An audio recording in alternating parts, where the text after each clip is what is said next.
नमस्ते दोस्तों, मेरा नाम है सुमन और प्लेनेट हिस्ट्री पर आप सभी लोगों का एक बार फिर से स्वागत है। हम क्लास 12 चैप्टर 7 पढ़ रहे हैं, part 2 an imperial capital Vijayanagar. और इसे शुरू करने से पहले रिक्वेस्ट करूंगी, प्लीज़ लाइक शेयर सब्सक्राइब ज़रूर कीजिए मेरे चैनल को। तो फर्स्ट पार्ट में हम इस चैप्टर का इंट्रोडक्शन देख चुके हैं। सेकेंड पार्ट अब हम शुरू करते हैं इस विजयनगर साम्राज्य की डायनेस्टी से। पहली डायनेस्टी संगम डायनेस्टी, दूसरी सुलवा डायनेस्टी, तीसरी तुलवा और चौथी अराविडो। एम्पायर तो एक ही था लेकिन डायनेस्टीज चार थी जिन्होंने इस पर राज किया था। डायनेस्टीज का मतलब होता है कि जिनका सरनेम सेम हो, जो एक ही वंश के हो। जैसे कि पहले जिन्होंने विजयनगर एम्पायर की स्थापना की, हरिहर और बुक्का, इन्हीं के वंशज हैं वो, जिन्होंने अपनी पूरे के पूरे वंश का नाम दिया है संगम वंश।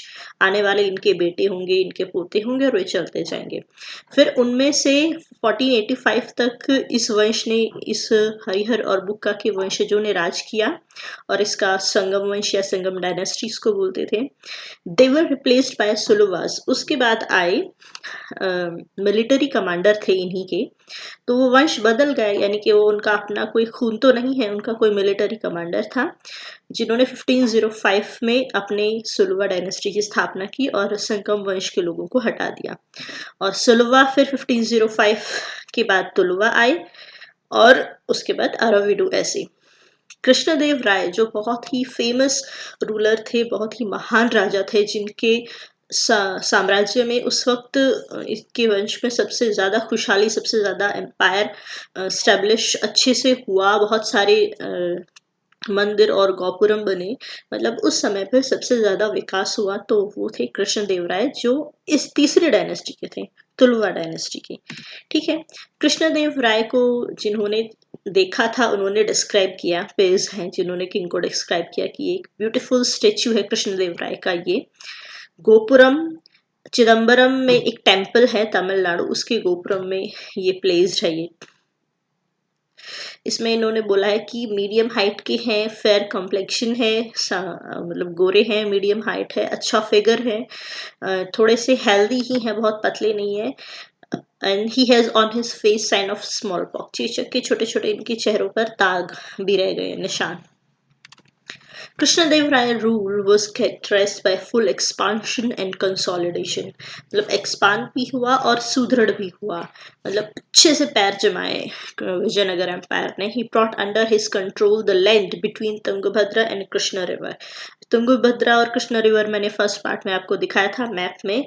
उसके बीच का जो, जैसे नीचे तुंगभद्रा बहती है और उसके ऊपर ऐसे कृष्णा, तो उसके जो बीच का जो एरिया है उसे दोआब बोलते हैं, रायचूर दोआब।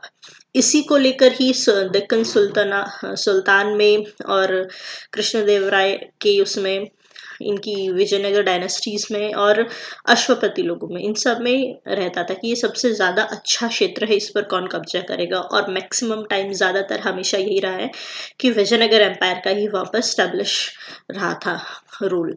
1512 में इस पर अच्छे से इन्होंने कंट्रोल कर लिया था, पूरा तुंगभद्रा रिवर कृष्णा रिवर तक पहुंच गया था अच्छे से।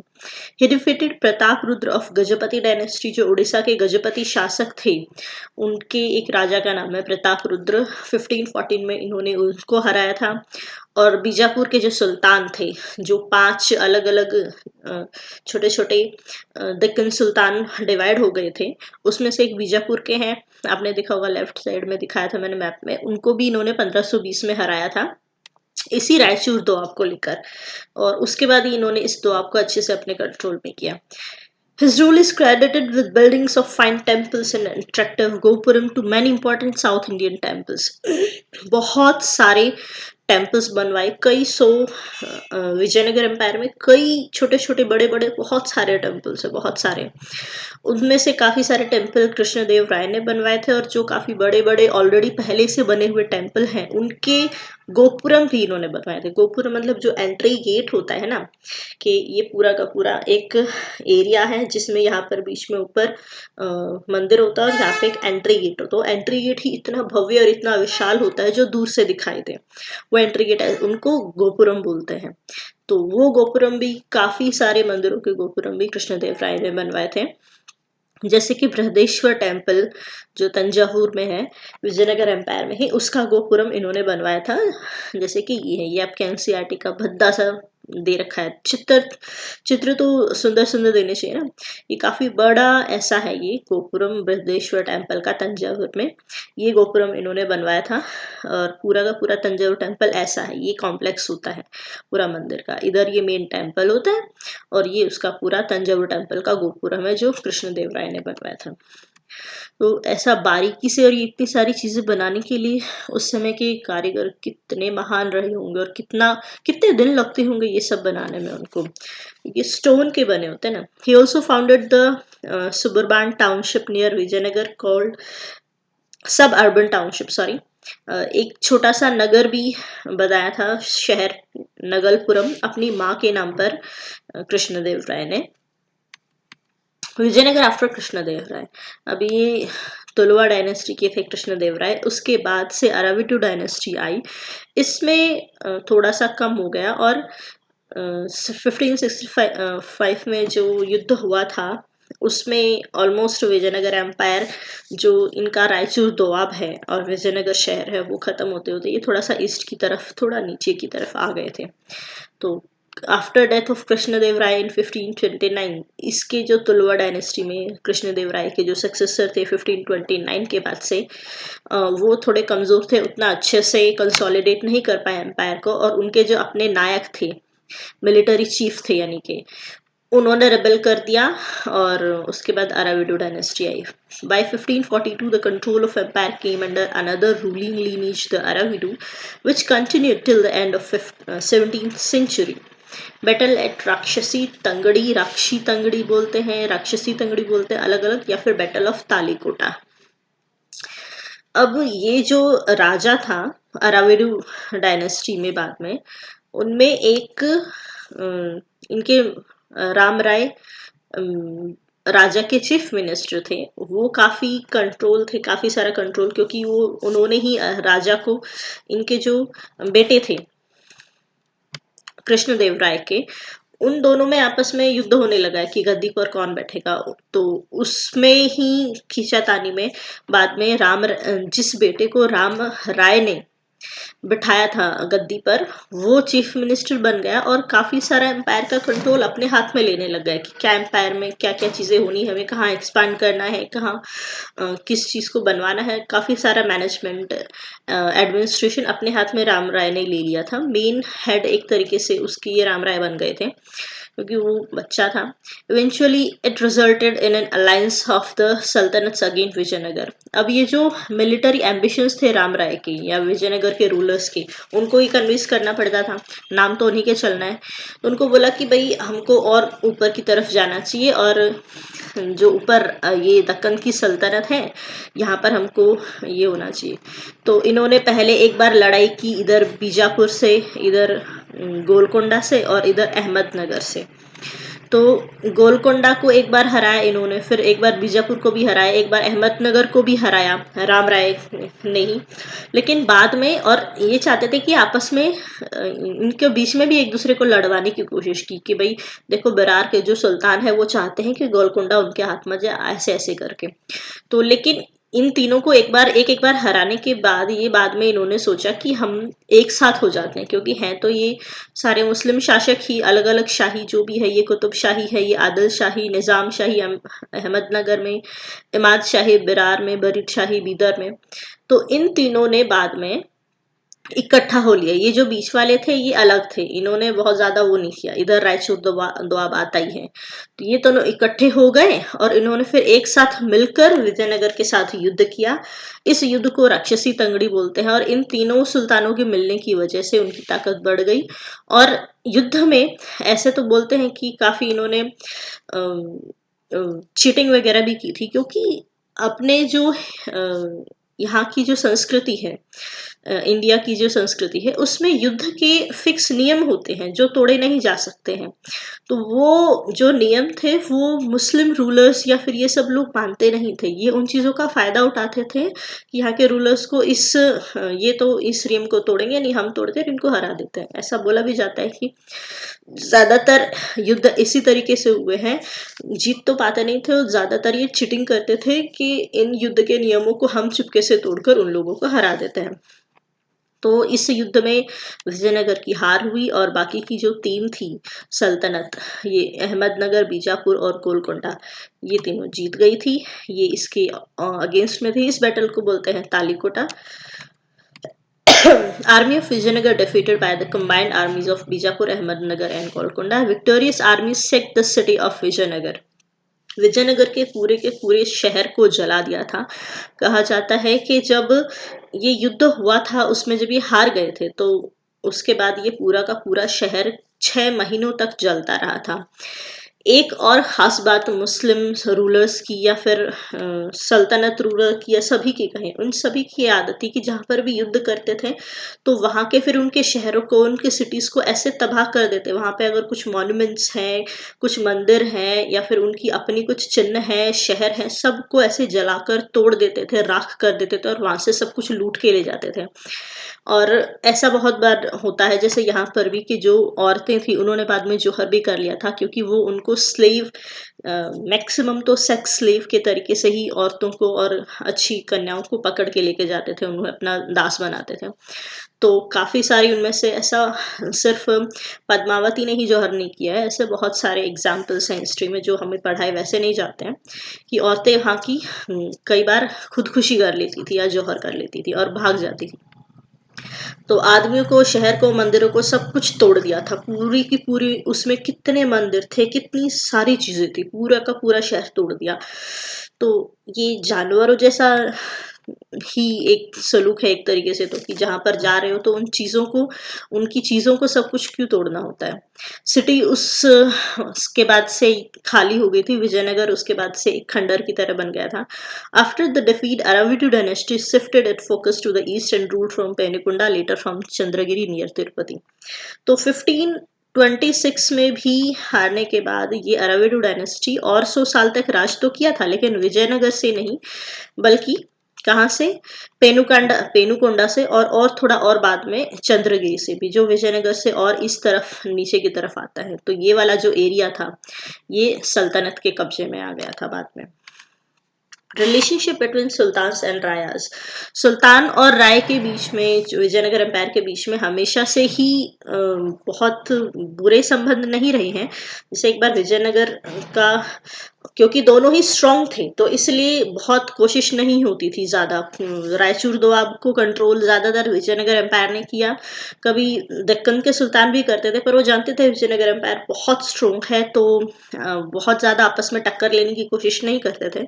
और खासकर पहले के जो रूलर्स थे जैसे कृष्णदेव राय, उन्होंने तो बीजापुर को और गोलकोंडा के इनको हराकर बाद में रायचूर दोआब पर कंट्रोल कर ही लिया था। तो वो जानते थे ये एम्पायर बहुत ही ज़्यादा स्ट्रांग है, तो बहुत ज़्यादा लड़ाइयाँ होती नहीं थी, सिर्फ एक ये लड़ाई थी।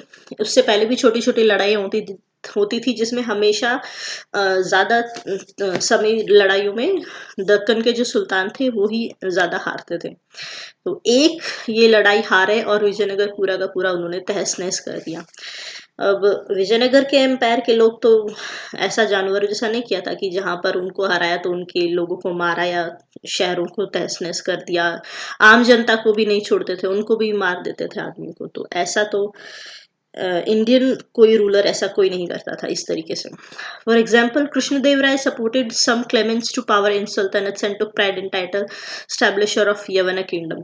जैसे कृष्णदेव राय कहते हैं कि उन्होंने काफ़ी उनमें चीज़ों में इंसानियत दिखा के सल्तनत के लोगों की हेल्प भी की थी कि, और खुद को बोलते थे कि ये जो यवन लोग हैं इनके किंगडम को मैंने स्टैब्लिश करवाया है, ऐसा प्राइड लेते थे।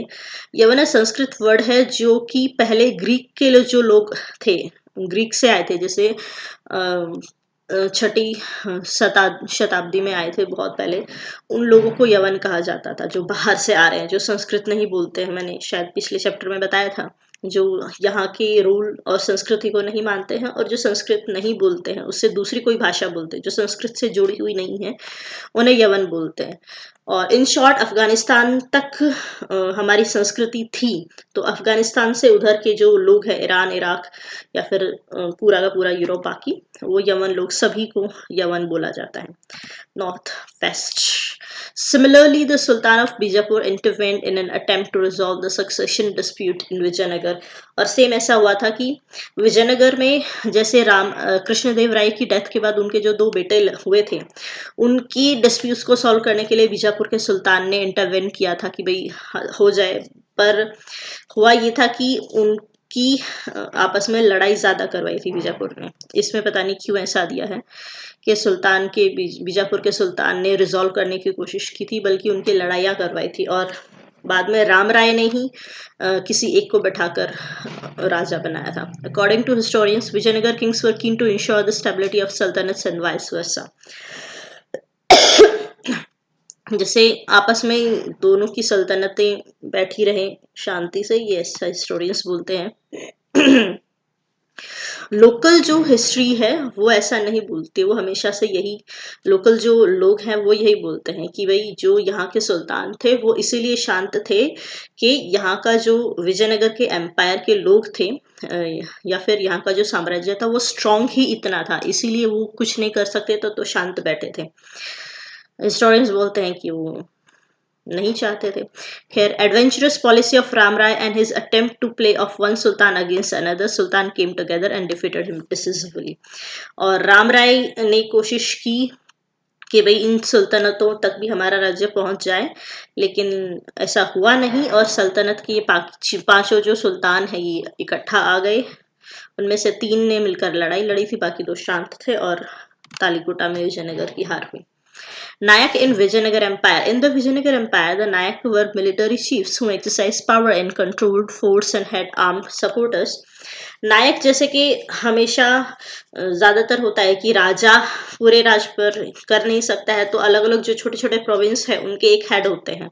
तो इनमें जो इनके हेड मिलिट्री चीफ जो होते थे उन्हें नायक बोला जाता था कि यहाँ का जो प्रोविंस है, यहाँ के जो मिलिट्री हेड होंगे उन्हें नायक बोला जाएगा। और उनके पास काफी सारी और भी पावर होती है, जैसे वो फोर्ट को कंट्रोल करते हैं और आर्मीज, स्टैंडिंग आर्मीज अपने पास रखते हैं, उन्हें ट्रेन करते हैं, move from one place to another, और बाद में उनकी बदली भी एक जगह से दूसरी जगह भी करते रहते हैं।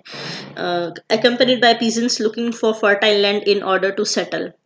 द नायका स्पोक तेलुगु और कन्नड़। तो कर्नाटक की जो लैंग्वेज है तेलुगु और कन्नड़, वो नायक ही बोलते थे। वहीं under the control of king of Vijayanagar, but often rebelled and face military actions by the king. काफी सारे नायक ने विजयनगर एम्पायर के जो थे उन्होंने अपना कंट्रोल अलग से बिठाने के लिए रेबल किया, और इसी के कारण ही 4 अलग अलग डायनेस्टीज भी आई थी कि किसी को लगा कि भाई ये जो राजा है ये अच्छे से नहीं संभाल पाएगा एम्पायर को, और ये विजयनगर एम्पायर स्टेब्लिश जो हुआ है इतना, वो कोई वीक रूलर आता है तो दूसरा कोई उसे हटाकर वहां पर बैठ जाता है और नई डायनेस्टी आ जाती है। वो ज्यादातर वो नायक ही थे।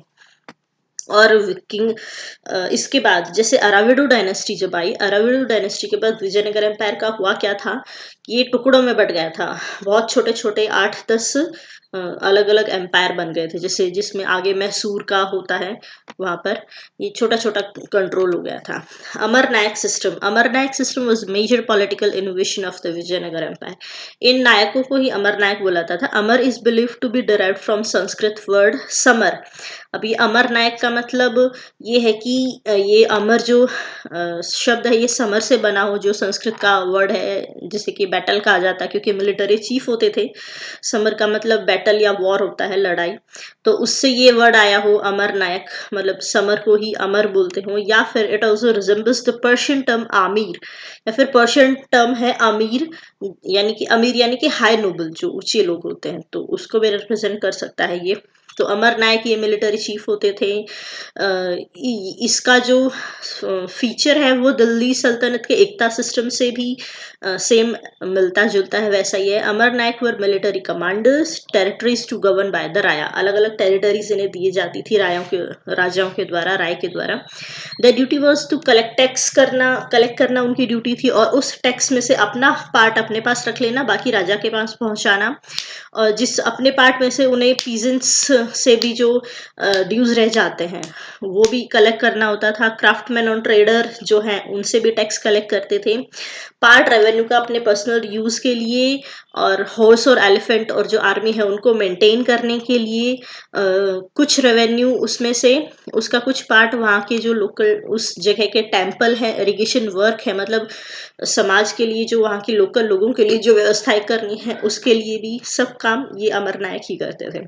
Tribute to the king annually, और जो राजा के पास जो जाना है वो एनुअली जाता था। And personally appeared in the royal court, और खुद जाकर राजा के पास उनको इस के साथ साथ ये और एक्स्ट्रा कुछ गिफ्ट्स और ये चीजें भी ऑफर करते थे, राजा के लिए लेकर जाते थे अपनी लॉयल्टी को साबित करने के लिए, दिखाने के लिए।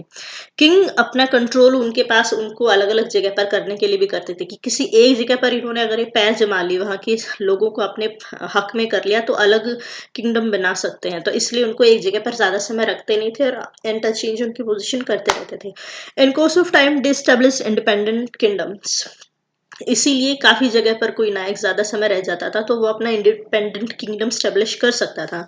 This was one of the causes of weakening and declining of Vijayanagar empire. जो एंड में विजयनगर एम्पायर हुआ वो इन्हीं का था, कि जो नायक थे इन्होंने अपने अलग अलग इंडिपेंडेंट किंगडम बना दिए थे, और उसी के बाद अराविडू डायनेस्टी के बाद विजयनगर किंगडम छोटे छोटे हिस्सों में बंटने के कारण ये खत्म हो गया था।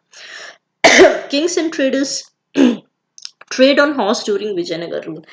जो कैवलरी है वो वॉरफेयर का बहुत ही इंपॉर्टेंट पार्ट है, घोड़े और ये सब है, कि जिसके पास जितने ज्यादा घुड़सवार होंगे वो उतने अच्छे से लड़ाई के दौरान, युद्ध के दौरान बहुत ज्यादा जरूरत अच्छे घोड़ों की ही होती है। तो अरब से और सेंट्रल एशिया से ही सबसे अच्छे घोड़े माने जाते हैं वहां के। तो जो दक्कन के सुल्तान थे ये आने नहीं देते थे, कि जो घोड़ों का व्यापार है वो साउथ की तरफ जाने ही नहीं देते थे, और इसी वजह से काफी बार दक्कन के सुल्तानों में और विजयनगर एम्पायर के लोगों में, मतलब राजा में, इसी कारण को लेकर भी उनकी आपस में थोड़ी सी ये रहती थी, कि बाद में उनको ट्रेड बाय सी, जो पोर्टुगीज बाद में आए थे उनके थ्रू इन्होंने घोड़ों का व्यापार किया था। तो लैंड रूट से ही घोड़ों का व्यापार विजयनगर एम्पायर दक्कन सुल्तानों की वजह से कर नहीं पाते हैं, और हिस्टोरियंस इसमें लिख रहा है कि उनके बीच में कोई हॉस्टिलिटी नहीं थी। देखो ऐसा नहीं होता तो वो घोड़ों का व्यापार विजयनगर एम्पायर को करने देते ना, क्यों? क्योंकि घोड़े युद्ध के लिए जरूरी है, ज्यादा बहुत इंपॉर्टेंट है। तो import trade was initially controlled by Arab merchants, पहले अरब के ही जो मर्चेंट्स थे वो इनको करते थे कंट्रोल, और जो लोकल मर्चेंट थे जो घोड़ों का व्यापार करते थे उन्हें कुदिरई चेट्टी कहा जाता है, हॉर्स मर्चेंट। विजयनगर एम्पायर के जो लोकल मर्चेंट्स हैं उन्हें कुदिरई चेट्टी कहा जाता है, हॉर्स ट्रेडर्स को। From 1498 other actors such as Portuguese arrived on the scene, और जब बीच में 1498 से, मतलब ऑलमोस्ट जब सेकेंड डायनेस्टी हुई थी, तो पोर्टुगीज आ गए, और सी ट्रेड के थ्रू इन्होंने फिर बाद में पोर्टुगीज के थ्रू घोड़ों का व्यापार करना शुरू किया था, जो गोवा में आए थे, सेटल हुए थे। और गोवा कर्नाटक के इधर ही आता है, जो विजयनगर एम्पायर का पार्ट था। किंग एंड ट्रेडर्स, अब ये कृष्णदेव राय ने काफी सारी लिखी हुई हैं और वर्क्स है इनकी, पुस्तकें हैं। उनमें से एक है जो स्टेट क्राफ्ट पर है, कि मतलब स्टेट में क्या क्या क्राफ्ट और ट्रेड होना चाहिए, कैसे होना चाहिए। वो तेलुगु में लिखी है, अमुक्त माल्यद इसका नाम है इस बुक का, जो कृष्णदेव राय ने स्वयं लिखी है खुद। About traders he road, trader के बारे में लिखा है कि एक राजा को अपने राज्य में व्यापार को बढ़ावा देना चाहिए, क्योंकि उसी से उसकी इकोनॉमी और उनका स्टेट कॉमर्स ये सब मजबूत होगा, तभी उनका राज्य फलता फूलता रहेगा और ज्यादा स्ट्रांग होगा। तो उसके लिए करना क्या है, improve the harbour of his country and so encourage it commerce, जो उनके तट हैं जो जहाँ पर ट्रेड होता है, हार्बर को हिंदी में क्या बोलते हैं, जो समुद्री तट है जहाँ से ट्रेड व्यापार किया जाता है, तो उनको इम्प्रूव करना है, वहाँ की फैसिलिटीज़ वहाँ पर होनी चाहिए कि वहाँ पे नाव और शिप बड़े-बड़े आकर रुक सके, उनकी सुरक्षा की ज़िम्मेदारी हो, सामान को उतारा, लेबर ये सब अवेलेबल हो, सब कुछ। तो उसके लिए राजा ही ज़िम्मेदार है। वो अगर ऐसे अच्छे-अच्छे हार्बर बनवाएगा तो लोग आएँगे उसके राज्य में। और horses, elephant, precious gems, sandalwood, pearls, other articles are freely imported. और कम से कम जो टैक्स है वो उतना ही हो जो लोग अफोर्ड कर सकें, और ये इंपोर्ट और एक्सपोर्ट होता रहे। तो जैसे एक्सपोर्ट जरूरी है वैसे इंपोर्ट भी उतना ही जरूरी है। He should arrange that the foreign sailors who land in his country on account of storm, illness, exhaustion are looked after in suitable manner. और जो ट्रेडर्स हैं भाई, वो समुद्री रास्ते से आते हैं तो कितना मतलब तूफान वगैरह और बीमारी कितना वो झेल चुके होते हैं, तो वो यहाँ पर आकर भी उनको अच्छी सुविधाएं मिल सके तभी वो यहाँ पर आकर रुकेंगे। उनको पता होगा कि हम इतना थक चुके हैं, तो पहुंचने के बाद हमें अगर कुछ सुविधाएं मिलती है तो वहां पर जाकर बैठेंगे वही। तो make the merchant of distant foreign countries who import elephants, good horses be attached by to yourself by providing them with daily audience, presents, allowing decent profits, then those articles will never go to your enemy। तो वो लोग आके तुम्हारे साथ व्यापार करे, उसके लिए इस तरीके की चीजें तुमको अरेंज करनी होंगी। आए तो उनका मनोरंजन हो सके, उनको कुछ गिफ्ट भी देने होंगे, तो उनको प्रॉफिट भी अच्छा होना चाहिए बाकी, ताकि वो तुम्हारे एनिमीज की तरफ ना जाए। ठीक है, तो ये इस चीज का सबूत है कि दक्कन के सुल्तानों ने उनको ट्रेड करने नहीं दिया था, तो ये अच्छे अपने हार्बर को इम्प्रूव करने के लिए बोल रहे थे। तो आज की स्थिति में ऐसा होता है, जैसे इंडिया काफी अच्छा ट्रेड कर रहा है, इंडिया की स्थिति अभी फॉरेन में अच्छी होती जा रही है। इन्वेस्टर्स का आना बहुत जरूरी है आपकी कंट्री में कॉमर्स को बढ़ावा देने के लिए। Markets in the Vijayanagar empire. Markets Vijayanagar empire के बहुत ही ज्यादा सुंदर थे और सब कुछ मिलता था वहां पर, सब कुछ। It's spices, textiles and other precious stones. Trade एक स्टेटस सिंबल होता है किसी भी एम्पायर का, और विजयनगर एम्पायर में ट्रेड बहुत ही ज्यादा फला फूला था। Booster of a wealthy population, एक अच्छी खासी वेल्दी पॉपुलेशन आपके राज्य में आ सके, ये भी जरूरी है, क्योंकि जरूरत के समय पर जब राज्य को पैसे की जरूरत होती है तब वो उन्हीं वेल्दी जो पॉपुलेशन होती है वही राज्य को सपोर्ट करती है। इसलिए ट्रेड का होना बहुत जरूरी है, वेल्दी पॉपुलेशन का होना बहुत जरूरी है किसी भी राज्य में। और सेम ऐसा ही है किसी भी कंट्री में।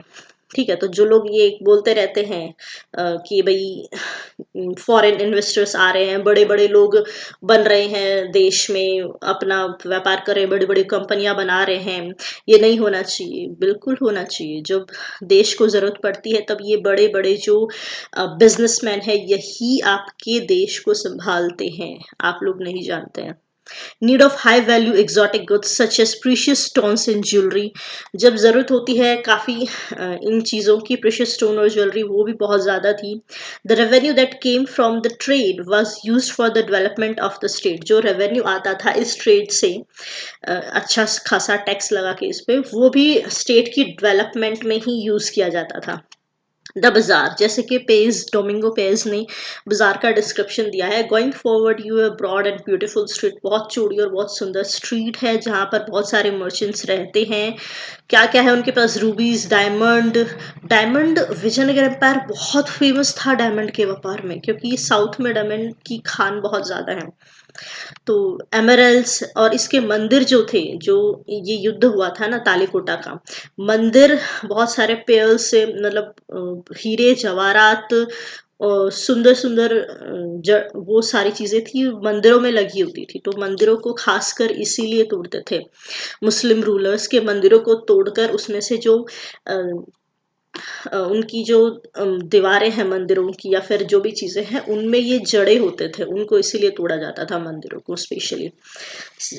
जैसे कि आपको साउथ इंडिया में कुछ टूटे हुए मंदिर मिलते हैं, क्योंकि साउथ इंडिया में फिर भी मुस्लिम रूलर्स उतना नहीं जा पाए थे, लेकिन नॉर्थ इंडिया में सब कुछ तहस नहस है। कोई आपको पुरानी इमारत कुछ नहीं मिलेगी, कुछ भी नहीं है नॉर्थ इंडिया में, ढूंढो तो कहाँ, कितने साल पुरानी क्या चीज मिलती है।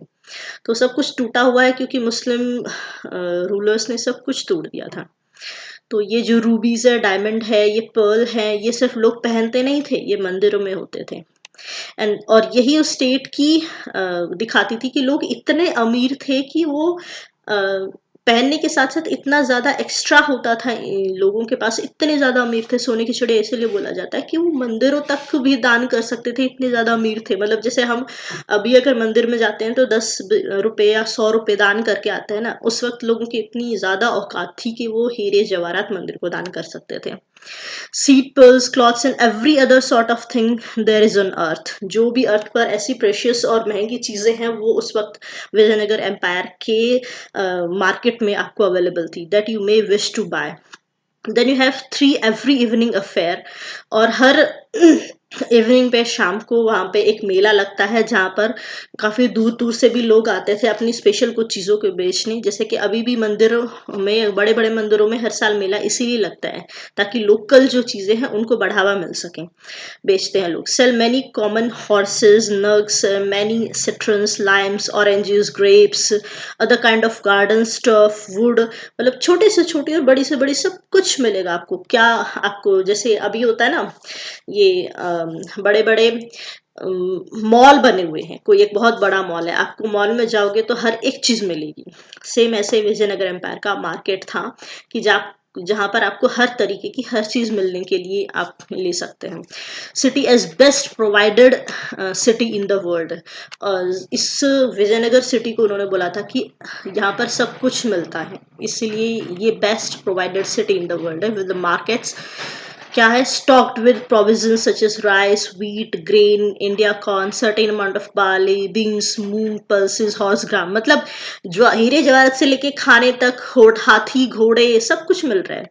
चीपली एंड अबंडेंटली अवेलेबल, मतलब थोड़ी मात्रा में नहीं है, बहुत ही सस्ता और बहुत ही ज्यादा मात्रा में अवेलेबल है कि आप अपना खरीद के ट्रेड तक के लिए लेकर जा सकते हैं। अकॉर्डिंग टू फरनाओ नोनीज ये बोलते हैं कि विजयनगर के मार्केट है overflowing with abundance of fruits, grapes, oranges, limes, pomegranates, jackfruit, mangoes and all very cheap, बहुत ही सस्ते सारे तरीके के फ्रूट।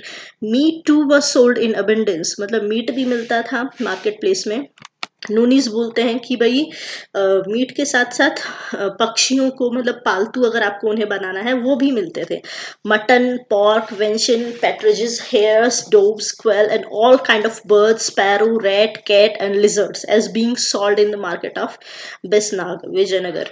तो नूनीज ने विजयनगर को बिसनाग प्रोनाउंस किया है, और ये भी बता रहे हैं कि वहां पर क्या क्या मिलता था, सब कुछ। ये टूटा हुआ शहर है, यहाँ की ये टूटी हुई मार्केट है, ये वो स्ट्रीट है जिसको मार्केट स्ट्रीट बोला जाता है कि यहाँ पर शायद मार्केट लगते होंगे अपने अपने छोटे छोटे, ये इस तरीके के। तो कितना सुंदर है और कितनी चौड़ी है, और ये आगे जाके मंदिर है, ये बहुत बड़ा, मतलब पूरा का पूरा शहर अब खंडर हो चुका है, लेकिन इसको देखकर भी अंदाजा लगा सकते हैं कि उस समय पे क्या रहा होगा फिर। ऐसा कोई नॉर्थ या कोई मुस्लिम रूल में कोई भी ऐसा शहर नहीं हो सकता था ऐसे। या तो गुप्ता रूलर थे, और वो भी ऐसा ही बोल रहे कि गोल्ड एज है, गुप्ता एम्पायर था, मौर्य एम्पायर था। ये मुझे इस तरीके की कहानियां तो बस सिर्फ इंडियन रूलर्स में सुनने को मिलती है। Finding out about the city, क्योंकि कोई भी इंडियन रूलर आपस में वो लड़ते तो वो भी थे, लेकिन उन्होंने कभी भी युद्ध के दौरान, ये नियम होता था कि वहां की जो जनता है और वहां के लोग हैं उनको तो भनक भी नहीं होनी चाहिए कि यहाँ पर क्या युद्ध हुआ था।